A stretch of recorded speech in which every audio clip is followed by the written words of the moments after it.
Hey, it's Rachel. Welcome back to my channel. Today we were talking about book 2 in the Harry Potter series, Harry Potter and the Chamber of Secrets. Yay, book 2. So, if you missed my first video, reading Harry Potter for the first time, I would encourage you to maybe go watch that one. Yeah, because it's the first part in the series, obviously. And yeah, this is my first time reading Harry Potter. I did not get on that bandwagon back in the day. Look at how lovely the illustrations are. Aww. And as stated in my first video, I'm not going to go into it too much, but, she who will not be named. All of my books are secondhand, thrifted. She's not getting my coin.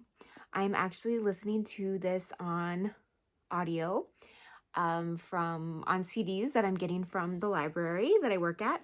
So thank you to the library. Again, she's not getting any of my coin. I did listen to the first one on Audible through a free trial, so I don't know if she gets a kickback from that. I don't know.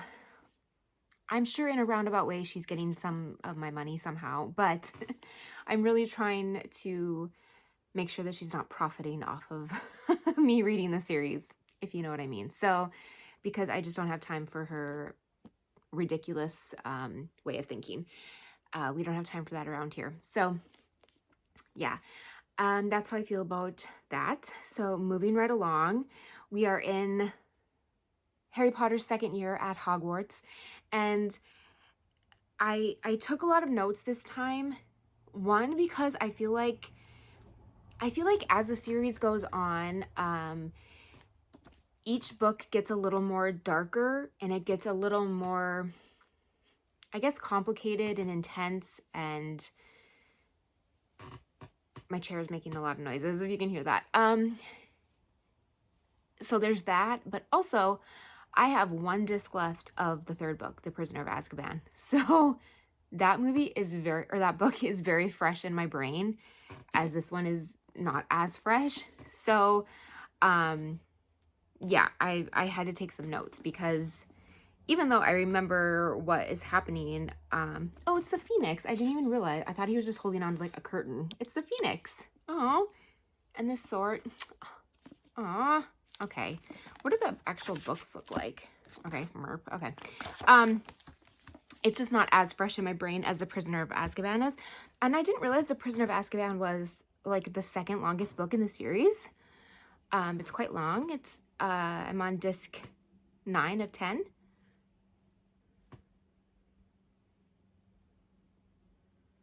What's happening? Sorry. Okay. But I'm really enjoying it. I'm still enjoying the series.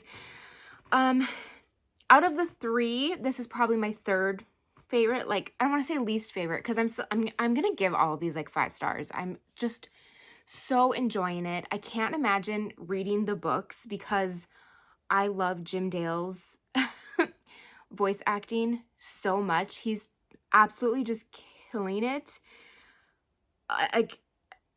I actually would like to actually physically open up the book and read it, but I would miss his voice so much doing the I just love it so much. I don't think I could do it. So yeah, I'm gonna be really sad when this series is done and not get in my car and not hear Jim Dale's voice anymore. So anyway, I do have lots of notes here, so if you see me having to look down, there was like a lot more character, I feel like, and a lot more like words and like world building type fantasy stuff. Yeah. And I also like just forget things. Sorry, I'm also waiting for my kid to come home, so I'm kind of just trying to keep an eye out for him as well. So lots of stuff going on.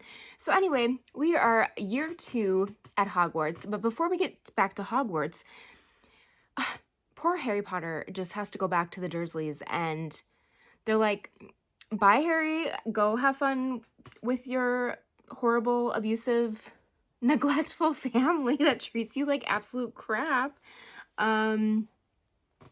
I hate that they send him to the Dursleys every summer. So he's at the Dursleys and they're having this dinner party with people that his uncle works with, I believe. And they're having, the dinner party. And who shows up? Dobby, the house elf. Now, I know stuff about Dobby, okay? Okay, I know. But Dobby is a little turd muffin, and he's making things quite difficult for Harry. And if things don't go well at this dinner party, it's going to be bad news bears for Harry. And Dobby just doesn't care, because Dobby's like, you have to promise Dobby that you will not go to Hogwarts. He's like, Harry cannot go, like, you're going to be, I don't know if he says you're going to be killed or you're going to be hurt, or I can't remember, but he's like, you cannot go to Hogwarts. And Harry's like, well, screw you, this place is the worst, and I want to go to school, and I have to go, and blah, blah, blah. And Dobby's like, well, sorry, but I'm going to make sure you don't go. And so then he causes a scene at the dinner party, which basically is him to get locked up in his room like a prison. Literally. And so, blah, blah, blah, word gets out, and who shows up? The Weasley boys. Fred and George and Ron show up. This is after Dobby the elf causes, They show up outside of Ron's window in the flying car. Like, craziness ensues. They barely make it out, and they escape Harry from the prison that is the Dursleys' house. And he goes and stays with the Weasleys before school starts. They go to, Diagon Alley to get the school supplies, blah, blah, blah. And they meet the new Defense of the Dark Arts teacher, Gilderoy Lockhart, which is this very, like, hoity-toity, very full of himself man who, like, Hermione is obsessed with and loves. Ron thinks he's, like, such a, what's the word? Like, con artist type of thing, like, can kind of see right through him. He's like a great character, though. I do remember him from the movie. So they meet him. They have to buy all of his books for for the class. Defense of the Dark Arts is, it always seems to be the teacher to watch of the year, if you know what I mean. We saw that from last year, right? I feel like I didn't even get into that in my first video. But anyway. Editing Rachel just wanted to pop in and say, I totally forgot to include the part of the book about Harry and Ron trying to get to Hogwarts. When they get to the train station, they're with the Weasleys, obviously, and all the Weasley family go onto the platform. They have to go onto the platform 9 3/4, and you basically have to run at the wall, and you only have a certain time frame before the platform closes, before the train leaves to Hogwarts. And so Harry and Ron are the last two to run onto the platform 9 3/4, and they run and they hit the wall. The platform is not open for them, and they are freaking out. They're wondering, like, oh my God, did we get in trouble? Something happened that we're not getting into Hogwarts this year? Like, why can't we get onto the platform? What's going on? We're gonna miss our train. We're like, what are we doing? They're freaking out. They don't know how they're gonna get onto the platform and onto the train. It's quite a long ways to Hogwarts. And there's the only way to get to the train is to get onto this, magical platform of 9 3/4.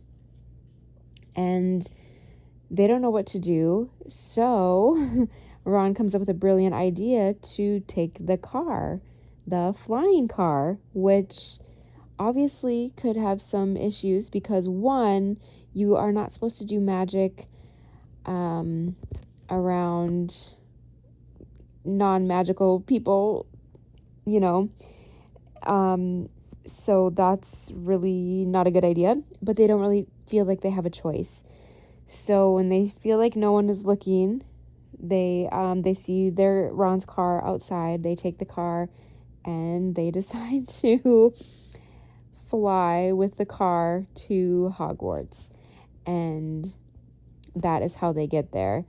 I won't tell you how their journey goes, but I will tell you why they weren't able to get on the platform, because you do find out why they weren't able to get there.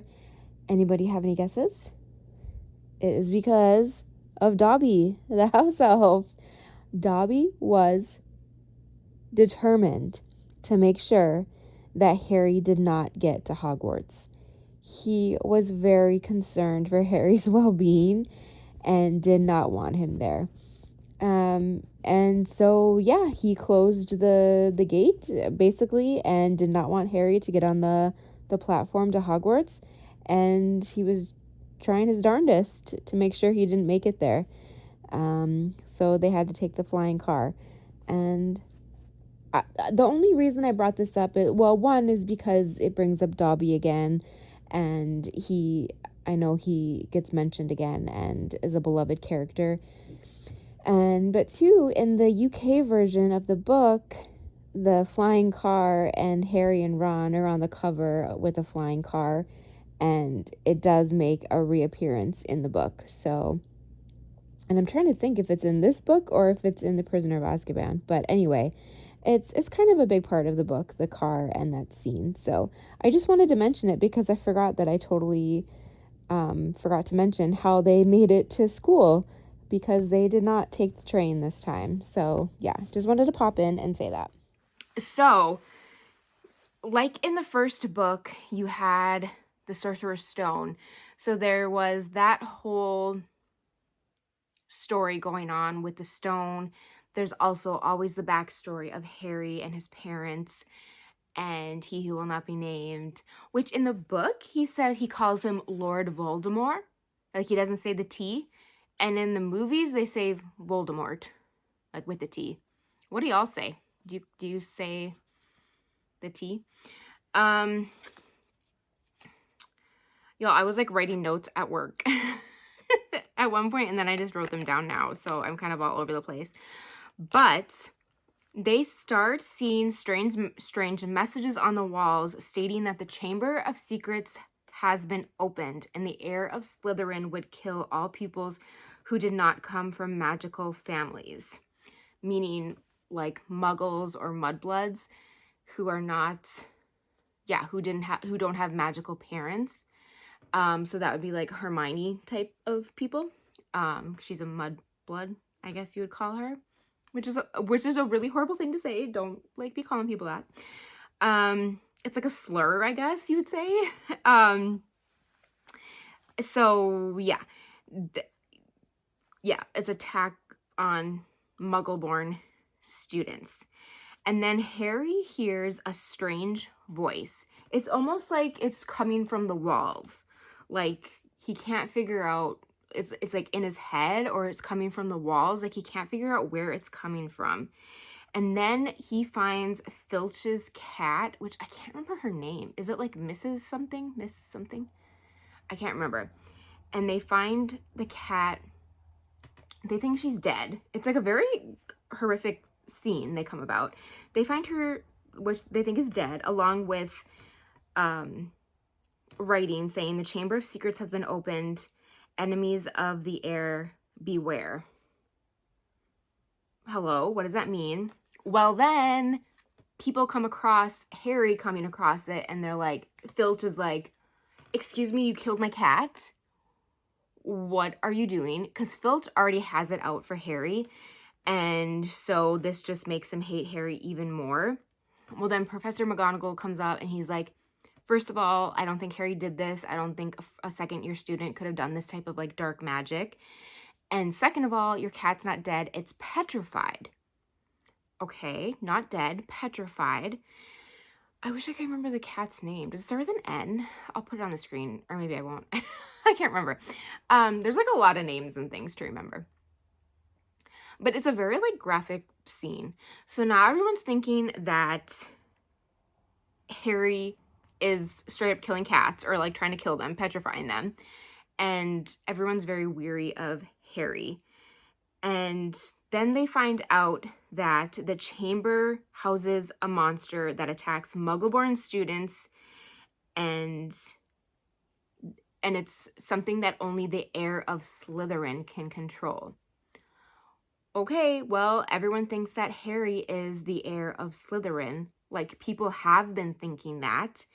Harry has even been thinking that he could be the heir of Slytherin, because remember in the first book when he puts the sorting hat on, and it's thinking like, you would do very well in House of Slytherin, and he's like, anywhere but Slytherin, anyone but Slytherin, and he's like, anywhere but Slytherin, okay, just saying, you would do really good in Slytherin.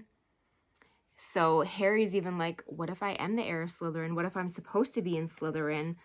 Like, you know what I mean? So then another student they come across petrified. Not dead, petrified. And he's like holding, I can't remember who it is. He's holding a camera. Meaning, and when I say petrified, they're literally like frozen. Like frozen in time. Can't move, like they're just frozen. And they can't fix them right away. They have to wait for the little mandrake plant things to fully bloom or whatever. And it's something with the mandrakes that once they're ready, they can fix anyone who's been, or anything, like the cat that's been petrified, they'll bring them back to life. So, okay. So Ron and Hermione and Harry are trying to figure out who is doing this? Who opened the Chamber of Secrets? Why are they doing this? Who is attacking Muggle students? And why are they doing this? And at one point, it didn't actually bring this up in the synopsis, but at one point, Harry finds out that it might have been Hagrid, and as does the rest of the school and the faculty, and they send Hagrid to Azkaban. Oh, my little Hagrid. Hagrid breaks my heart, and I know my heart's going to be in 4 billion pieces when this series is over. I'm already crying thinking about it. They send him to Azkaban, and they send, is this the book, or am I thinking of The Prisoner of Azkaban? They send Dumbledore away too, as well, don't they? I think they do.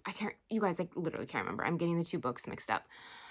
But craziness ensues because they just don't know what is happening. Well, do y'all know about Moaning Myrtle? I love Moaning Myrtle in the movies. She's great. Love her in the books too. But she was killed. This is like so tragic. Also, like, they're just like in a school where students have just low-key been murdered. But anyway, she was killed in the toilet, in the bathroom. And she shows them a diary that was left by a student named Tom Riddle, who witnessed another student's death. And they discover this monster that's doing this is a basilisk, which is a gigantic snake. Hello? That can kill victims with a direct gaze and petrify them with an indirect gaze. And that is what is producing the voice that they hear in the walls, because it's slithering in the pipes and stuff. And that's why they're hearing it like all around them in the walls and in the pipes, which I thought was really cool. I thought that was really interesting. And there's more to the diary, Tom Riddle's diary. I won't get into all of that. There is way more of that with Harry discovering how to communicate with Tom and how the journal works. Then them losing the journal, which is a huge part of it. And then they do figure, this is a lot of spoilers, but this is what my recap videos are. They realize that the chamber's entrance has a lot to do with Moaning Myrtle, where they have been meeting up. Oh, they also, this isn't part of the synopsis either, but they also had to turn themselves into Crabbe and Goyle Goyle? Is that his name?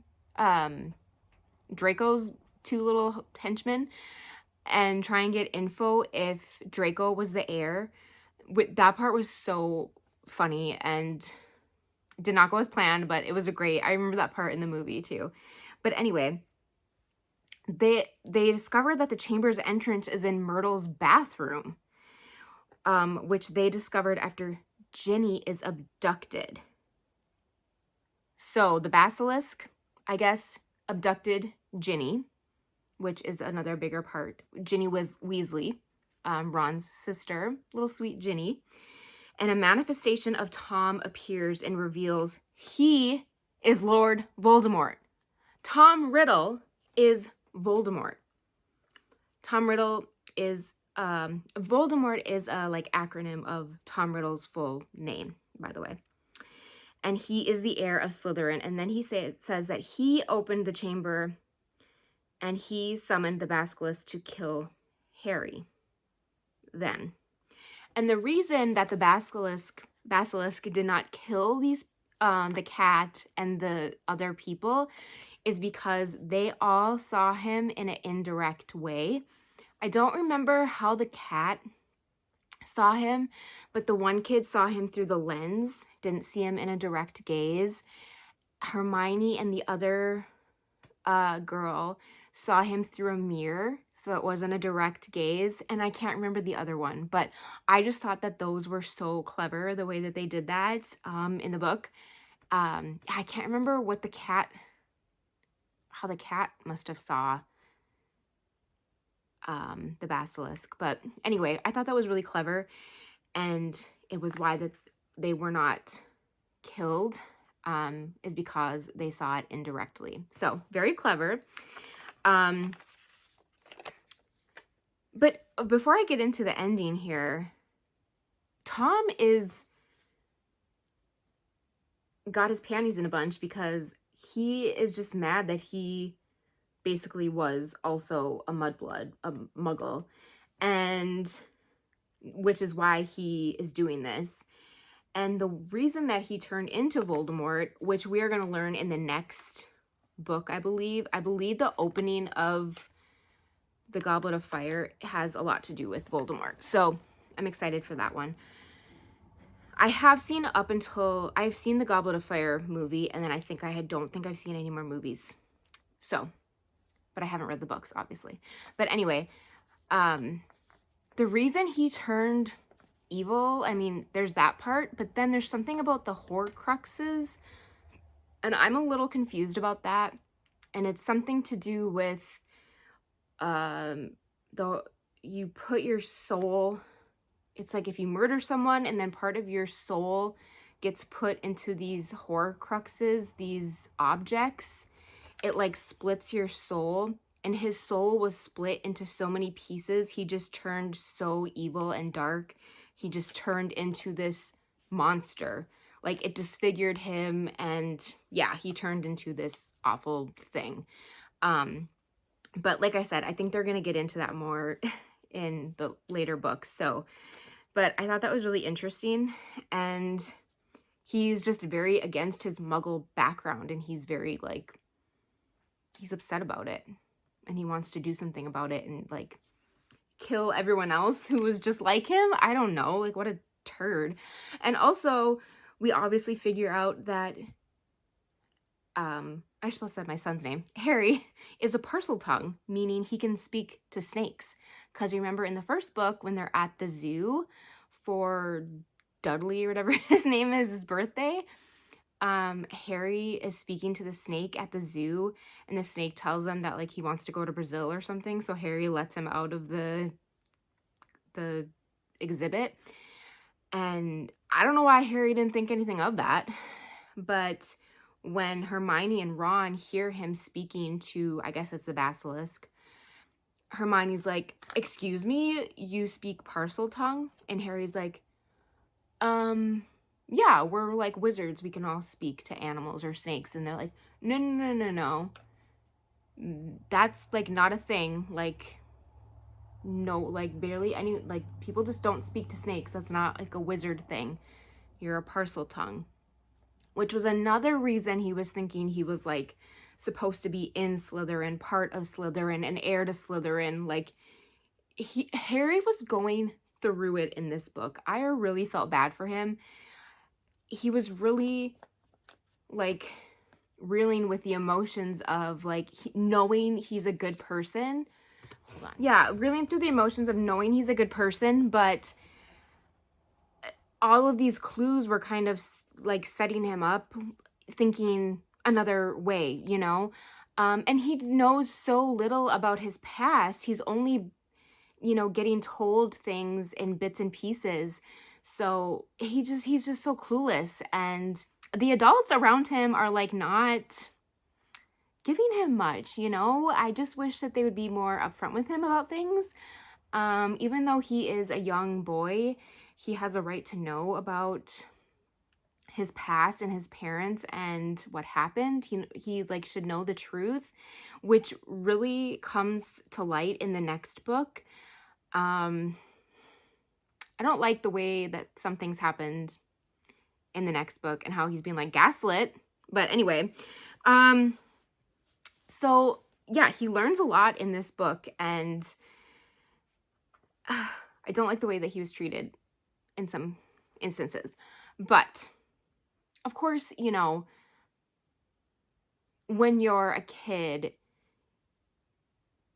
you only see what you want to see, and you kind of have to go with the masses as far as how other kids were treating him.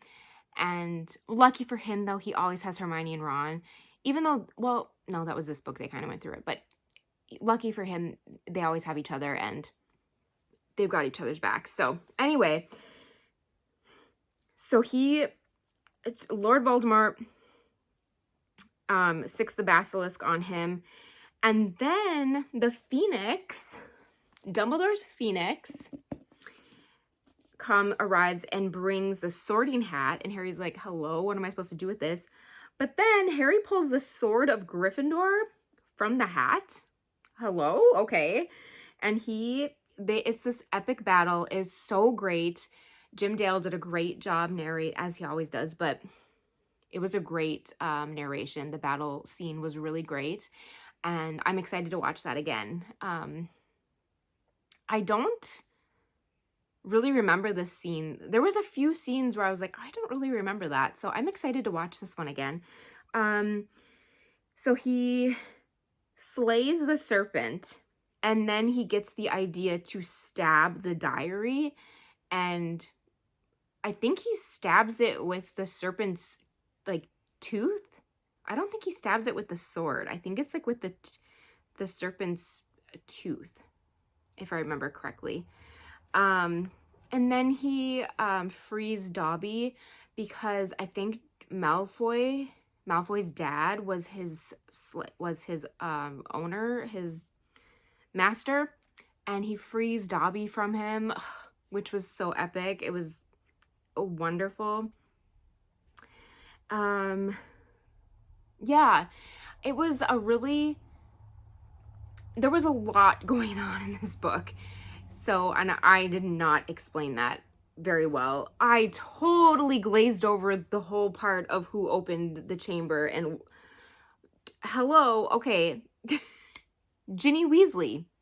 Poor little Ginny. Talk about going through it. Ginny got Tom Riddle's diary. I said that it went missing, okay? Ginny got it. Ginny was going through it. She was writing to him like they were BFFs. She just got caught up, and basically Tom took over her and made her do all of these horrible things. Can you believe he made her do all of these things? I don't know if she was controlling the basilisk. That part, can y'all explain that to me a little bit? Because she was talking about how she petrified the people. So I'm a little confused on that, because I thought it was the serpent that was doing it, but then she was saying that she did that to those people. So was she controlling the basilisk? I guess so, right? I guess that makes sense. Oh, it just made me kind of sad. But, oh, so heartbreaking to hear her at the end, because she had no control over her body because Tom Voldemort was controlling her, because she got the diary, and that's how he took control of her. And yeah, he kidnapped her, basically took control of her. She was like not of her own mind. That was only book 2, and I feel like it already got pretty dark. And I'm like, you guys are only 12 years old and you're already like, you've already almost died twice. You've had to save Hogwarts twice. They're really expecting a lot of these children, basically. The grown-ups were not grown-upping, that's not a word, but, I don't know. I feel like we need some more parental guidance, and maybe, I don't know. But yeah. And then they're like, bye, go have fun at the Dursleys, getting neglected for 3 months. I hate that. I always hate the end when they have to say goodbye. Like, it makes me so sad. I'm like, Harry, you can come live with me for the summer. But another fantastic, fantastic book. If y'all have not listened to the audiobooks, I'm going to say it again. You guys should check them out. If you can't get the audiobooks, first of all, check out Libby, check out your library, check out Audible. You can get the free trial, even though it's expensive after that, and I think it's ridiculous. But YouTube does have some great free options. It's not going to be Jim Dale, but I did listen to a part of the first book on YouTube from another lovely man who was doing the voice acting, and he was great too. So there are other ways to check out the audio version. And otherwise, if you want to read the books, check out the library. They will have them. Or else, check out the thrift store. I have found, I think I'm only missing the last 2 books, maybe. Otherwise, I found all of them at the thrift store. So, there's what I'm going to say about that. I really loved this one. I'm so excited to continue on. Like I said, I am just about done with The Prisoner of Azkaban, which, wow, there was, talk about a lot going on. I'm going to have to make notes again, because I feel like I don't know where to start with that one either. I loved that movie. Every time I hear people say, what's your favorite Harry Potter movie? A lot of people say The Prisoner of Azkaban. Do you think it's because of what's his name? Sirius? I think people like that character a lot. But I don't know. What did you all think of The Chamber of Secrets? I really liked this one a lot. I do remember in the movie when, what is his name? Gilderoy Lockhart, tried to fix his hand and he made all the bones go away. I remember that in the movie. Oh, I still remember what that looked like. Blech. Anyway, what did you guys think of The Chamber of Secrets? I really enjoyed this one. I'm just enjoying this series so much. Never in my life would I have thought that I would be enjoying Harry Potter so much at 38 years old, but here I am. So, it's not just for kids, guys. I hope you guys enjoyed this video. Let me know down below which one of the books is your favorite. Maybe it's one that I have not read yet. I've only read 2 and almost 3. Let's say I've pretty much read 3. So which one is your favorite? Maybe I haven't read it yet. I'm excited. They're just getting, like I said, more and more dark and intense. The conflicts are going to get, that much more intense as the kids get older. So, but I'm looking forward to it. So give this video a thumbs up if you did enjoy it. Share it if you could. Subscribe if you're not subscribed already. And I will see y'all in the next one. Take care. Bye.